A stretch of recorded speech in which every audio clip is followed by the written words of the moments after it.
Dans un futur proche, les batteries des téléphones se rechargeront en quelques secondes, dureront des mois et seront alimentées par le Wi-Fi. Ça a l'air génial, mais on en est encore loin. Et moi-même, j'attends avec impatience la semaine de 4 jours. Pour l'instant, les gens doivent essayer d'autres moyens d'économiser la vie de leur batterie. Voyons si des méthodes telles que couper le Wi-Fi fonctionnent vraiment.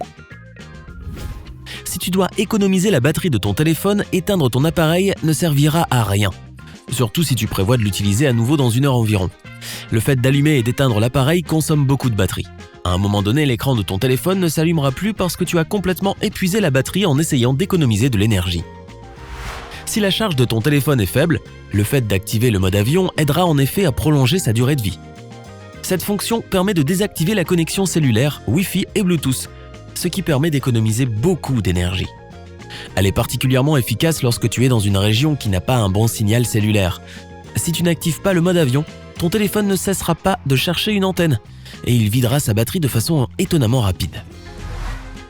Désactiver les services de localisation peut prolonger l'autonomie de ta batterie quand elle est presque vide. Le pire, c'est que tu ne te rends peut-être même pas compte que certaines de tes applications utilisent cette fonction dans ton dos.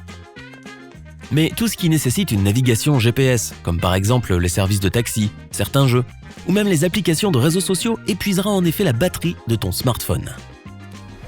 Le fait d'éteindre les vibrations de ton appareil peut t'aider à économiser un peu de charge de batterie. Le mode silencieux et la sonnerie conventionnelle nécessitent beaucoup moins d'énergie que les vibrations. Fermer les applications en arrière-plan pour faire durer la batterie plus longtemps ne changera rien. Les applications qui s'exécutent en arrière-plan ne veulent pas dire « applications en cours d'exécution ». Cela signifie seulement qu'elles sont dans un état où tu peux facilement les relancer.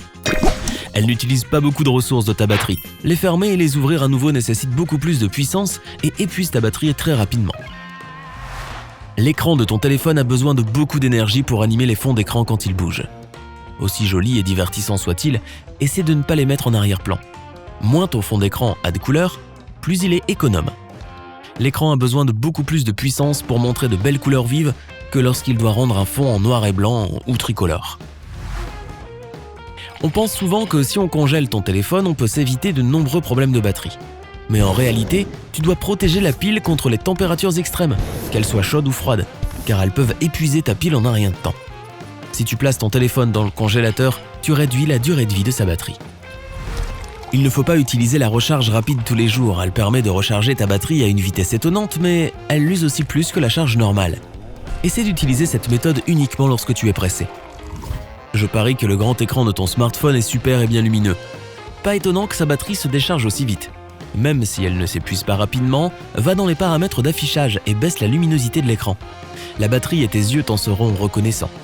La désactivation de la luminosité automatique peut également s'avérer utile.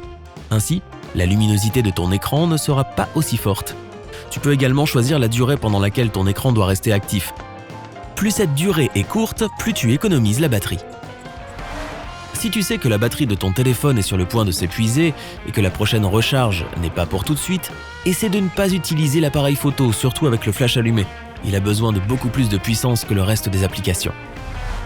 Désactiver les notifications push peut également contribuer à prolonger la durée de vie de la batterie. Sinon, chaque fois qu'une notification arrive, ton téléphone s'allume et gaspille de la charge.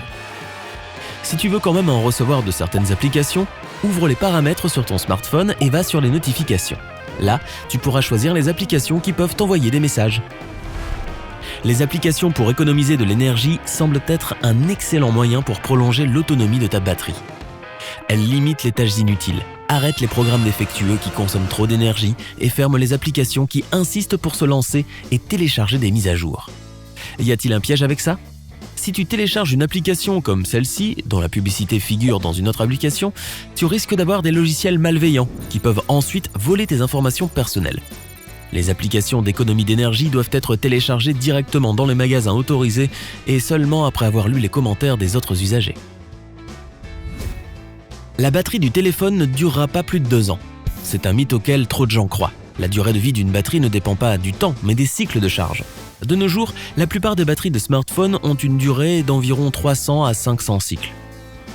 Tu te dis peut-être que chaque fois que tu remplis ton téléphone, tu perds un cycle de charge, mais ce n'est pas exactement ça.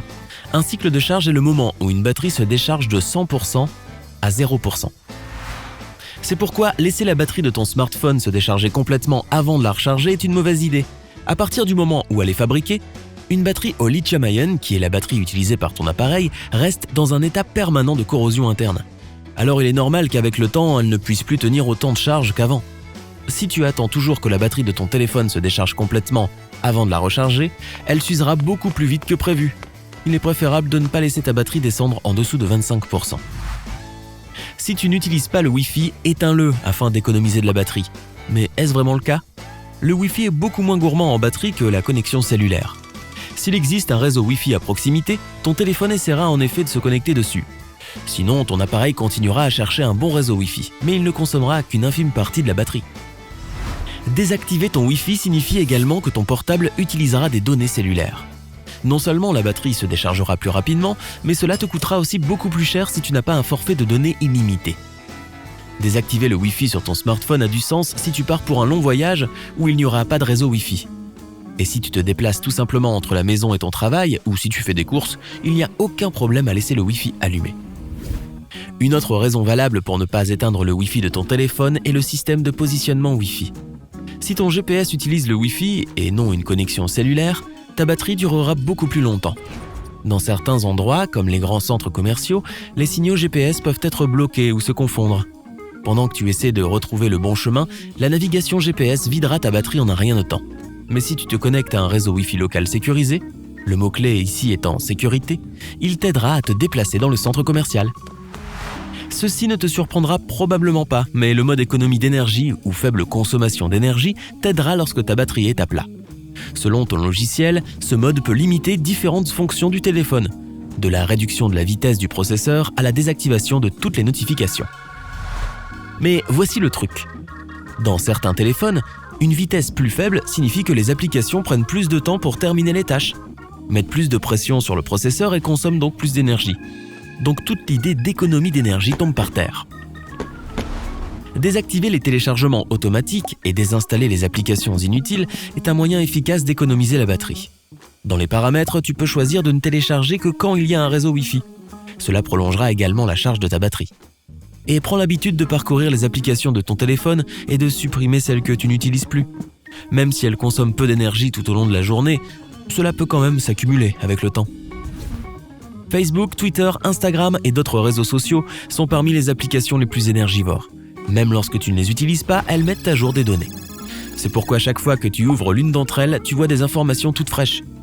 Tu peux régler ce problème, par exemple en ouvrant Facebook dans son mode navigateur ou en choisissant d'aller chercher des données moins fréquemment, ou manuellement dans les paramètres de l'application. Si tu as appris quelque chose de nouveau aujourd'hui, alors donne un j'aime à cette vidéo et partage-la avec un ami. Et voici d'autres vidéos que tu devrais apprécier. Il suffit de cliquer à gauche ou à droite et de rester du côté sympa de la vie.